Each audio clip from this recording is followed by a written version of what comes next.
Shalom, selamat malam Bapak Ibu Saudara yang dikasihi Tuhan Yesus Kristus. Selamat berjumpa kembali dalam renungan pada malam hari ini.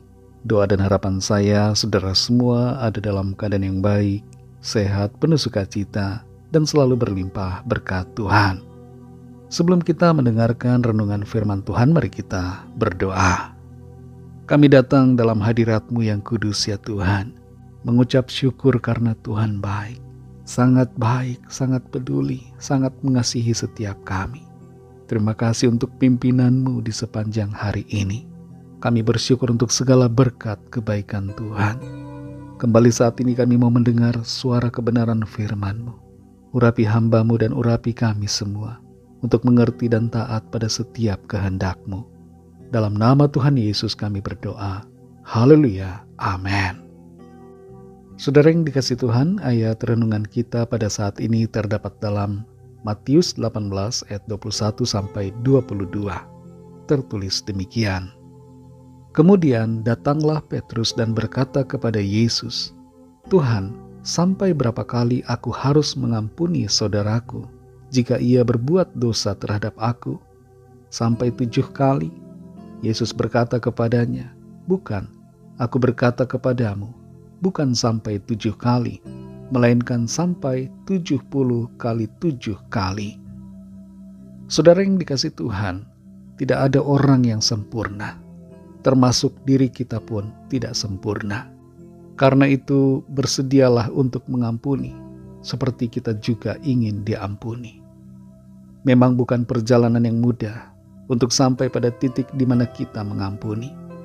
Tapi ketika kita sampai di titik itu, kita berada di tempat yang kuat, karena pengampunan itu membebaskan kita. Tidak ada kasih tanpa pengampunan, dan tidak ada pengampunan tanpa kasih.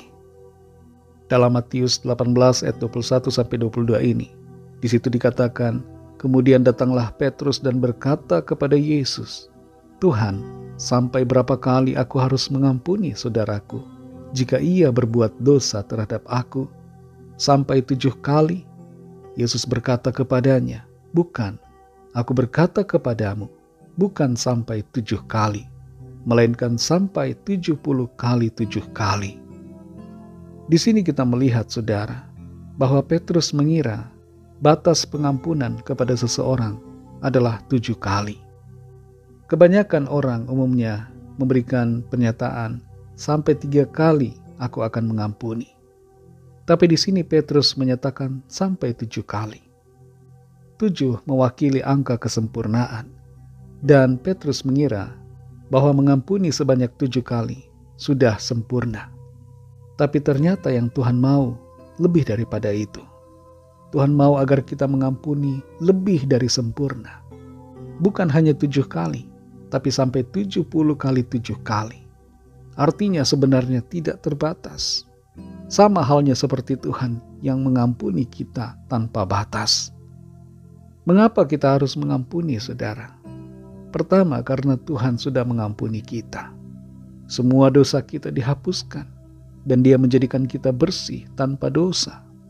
Karya penebusannya di atas kayu salib membenarkan kita. Dia menebus kita dan memberikan kita kehidupan yang kekal. Yang kedua, karena pengampunan adalah wujud kasih. Percuma kita mengatakan kita mengasihi kalau kita tidak mengampuni. Itu adalah omong kosong. Yang ketiga, karena pengampunan membebaskan kita. Seringkali orang mengira mereka baik-baik saja ketika tidak mengampuni.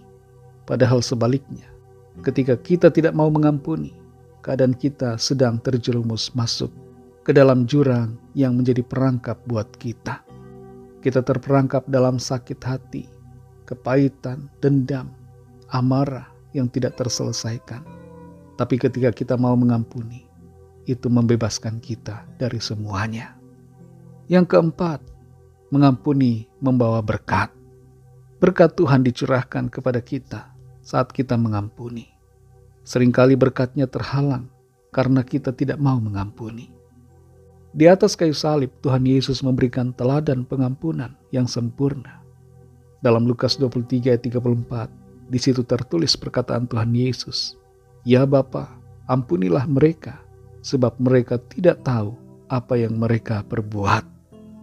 Saudara yang dikasihi Tuhan, bagaimana kondisi kita hari-hari ini? Apakah kita terikat dan terjerat dalam kepahitan hati, dan kita tidak mau mengampuni? Kita tidak mau memberikan maaf, pengampunan kepada orang-orang yang berbuat salah kepada kita. Firman Tuhan menegur kita semua dan mengajar kita untuk melakukan firman-Nya. Ampunilah orang yang telah berbuat salah kepada saudara, yang merugikan, yang menyakiti hati, yang memfitnah, yang hutang gak bayar-bayar, dan semua orang yang telah melakukan kesalahan. Ampuni suamimu, ampuni istrimu, ampuni anak-anakmu, ampuni saudaramu, ampuni orang tuamu, ampuni semua orang yang telah melakukan kesalahan kepadamu. Malam ini saudara, tidurlah dengan pengampunan. Ketika kita tidur dengan mengampuni, berkat Tuhan tercurah atas kita. Mari kita berdoa. Kami bersyukur Tuhan untuk berkat firman-Mu yang mengajar kami untuk mengampuni.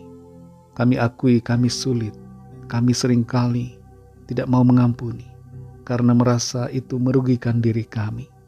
Tapi kami sadari bahwa pengampunan sebenarnya bertujuan yang baik untuk memulihkan diri kami pribadi, melepaskan kami dari jerat kepahitan, dan membawa kami kepada berkat Tuhan.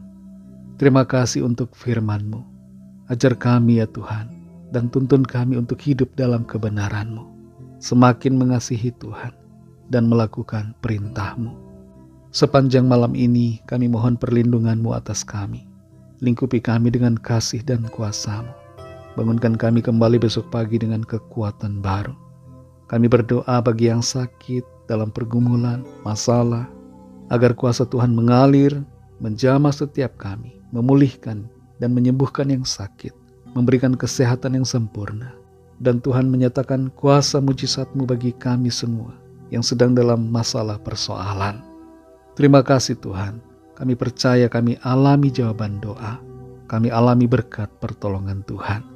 Berkatilah bangsa dan negara kami Indonesia, juga semua bangsa di dunia ini. Lawatlah dengan kasih dan rahmat-Mu, agar setiap orang mengenal Engkau Tuhan, percaya kepadamu dan terima anugerah keselamatan. Pakai kami juga Tuhan menjadi saksi-saksi-Mu, menjadi alat kemuliaan untuk menjangkau banyak orang. Terima kasih Tuhan, dalam nama-Mu yang kudus, nama Tuhan Yesus Kristus, kami sudah berdoa dan mengucap syukur. Haleluya. Terimalah berkat Tuhan. Tuhan memberkati engkau dan melindungi engkau. Tuhan menyinari engkau dengan wajah-Nya dan memberikan kasih karunia. Tuhan menghadapkan wajah-Nya kepadamu dan memberikan damai sejahtera. Berkat anugerah dari Bapa Surgawi, kasih karunia dari Tuhan Yesus Kristus, dalam persekutuan dengan Roh Kudus, menyertai kita semua, sekarang ini dan sampai Maranatha Tuhan Yesus datang kembali, dan bahkan sampai selama-lamanya. Dalam berkat nama Tuhan Yesus Kristus, haleluya, amin. Puji Tuhan, saudara yang dikasihi Tuhan, saya percaya firman Tuhan menjadi berkat dan kekuatan buat saudara semua, dan Roh Kudus akan menolong saudara untuk lebih lagi memahami kebenaran firman Tuhan. Tuhan Yesus memberkati saudara semua. Sampai jumpa dalam renungan yang berikutnya. Haleluya.